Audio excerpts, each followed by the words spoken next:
Assalamualaikum warahmatullahi wabarakatuh. Bismillahirrahmanirrahim. Alhamdulillahirabbil alamin. Allahumma shalli ala sayyidina Muhammad. Kembali lagi pada mata kuliah Organizational Behavior, yang mana pada hari ini kita akan menjelaskan tentang kepribadian dan pembelajaran bersama saya Abu Talib. Kepribadian dan pembelajaran. Kepribadian merupakan salah satu variabel psikologis yang banyak dikaji dalam hubungannya dengan perilaku kerja. Dalam perkembangan praktek manajemen personalia, kepribadian sangat mendukung perilaku kerja. Misalnya seleksi yang efektif dalam menerapkan ilmu perilaku. Kajian-kajian awal dalam sejarah perkembangan manajemen bahwa faktor kepribadian, sikap, dan hubungan sosial dalam kelompok kerja sangat berpengaruh kepada tingkat produktivitas karyawan dalam sebuah organisasi. Menjelaskan dan memprediksi perilaku, kita perlu memahami cara individu untuk belajar. Maka dari itu, perilaku dalam organisasi merupakan perilaku yang perlu pembelajaran. Kemudian definisi kepribadian. Ivan Sevic pada tahun 2005 menyampaikan kepribadian adalah sekumpulan perasaan dan perilaku yang relatif tetap yang secara signifikan terbentuk oleh faktor keturunan dan lingkungan. Kemudian Gibson pada tahun 2012 menjelaskan kepribadian adalah kumpulan karakteristik dan kecenderungan yang stabil yang menentukan sifat umum dan perbedaan dalam perilaku seseorang. Kemudian pada tahun 2013, Robin and Jutz menyampaikan kepribadian adalah organisasi dinamik dari sistem-sistem psikologis dalam individu yang menentukan penyesuaiannya yang unik terhadap lingkungannya. Maka dapat disimpulkan kepribadian seseorang adalah himpunan karakteristik, kecenderungan, dan temperamen yang relatif stabil, yang dibentuk secara nyata oleh faktor keturunan dan faktor sosial, budaya, serta lingkungan. Definisi pembelajaran. Robbins menyampaikan pembelajaran adalah setiap perubahan yang relatif permanen dari perilaku yang terjadi sebagai hasil pengalaman.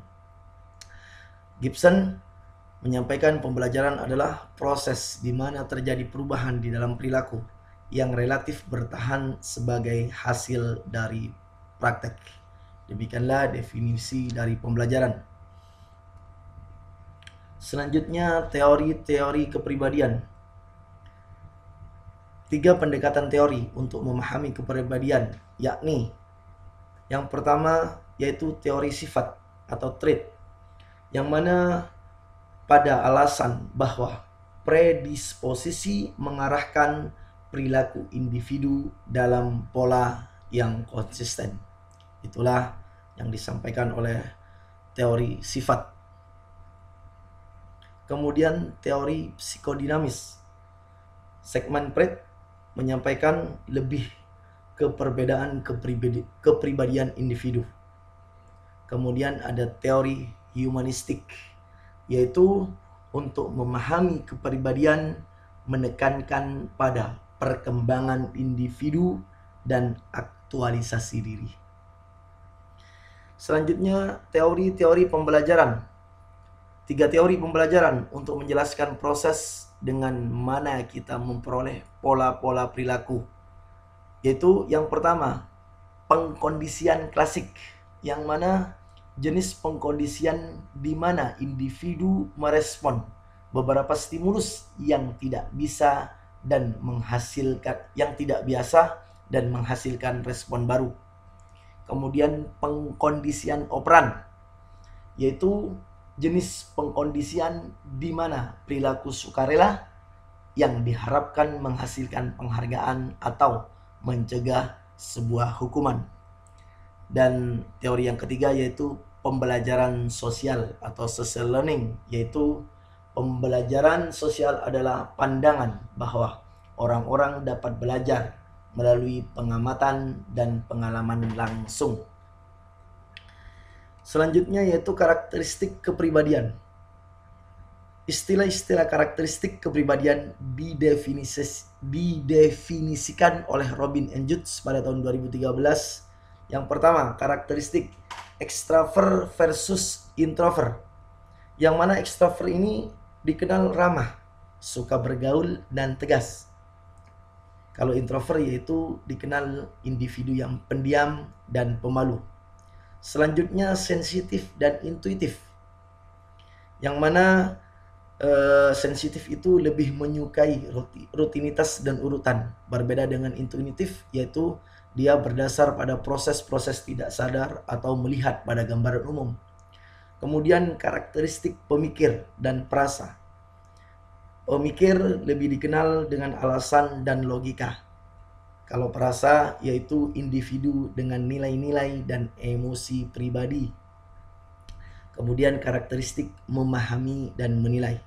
Yang mana ini dikenal yang memahami yaitu dengan kendali dan suka dunia yang teratur. Kalau menilai yaitu lebih cenderung fleksibel dan spontanitas. Selanjutnya yaitu kepribadian dan perilaku. Beberapa dimensi utama kepribadian yang mempengaruhi bagaimana seseorang berperilaku di dalam organisasi. Yaitu yang pertama, locus of control. Suatu karakteristik kepribadian yang menggambarkan orang yang menganggap bahwa kontrol kehidupan mereka datang dari dalam diri mereka sendiri, yaitu sebagai internalizer. Kemudian dengan locus of control, perilaku kerja bisa dijelaskan melalui penilaian karyawan terhadap hasil mereka sendiri. Selanjutnya dimensi yang kedua yaitu self-efficacy, adalah suatu keyakinan bahwa seseorang dapat berprestasi secara memadai dalam situasi tertentu. Dengan artian yaitu bersifat karakter karena itu ditujukan untuk tugas spesifik dan dapat dilatih dan dikembangkan. Selanjutnya yang terakhir yaitu metode pembentukan perilaku. Ada 4 cara. Yang pertama, penguatan positif. Ini lebih respon yang menyenangkan. Yang kedua, penguatan negatif, yaitu respon yang tidak menyenangkan. Yang ketiga, hukuman atau punishment, yaitu menyingkirkan suatu perilaku yang tidak diinginkan. Dan yang keempat, yaitu pemunahan, yaitu menyingkirkan penguatan apa saja yang mempertahankan suatu perilaku. Demikian, terima kasih. Itulah sedikit penjelasan terkait dari sebuah kepribadian dan pembelajaran. Semoga materi ini bisa menjadi rujukan adik-adik untuk belajar di rumah. Demikian, Assalamualaikum warahmatullahi wabarakatuh.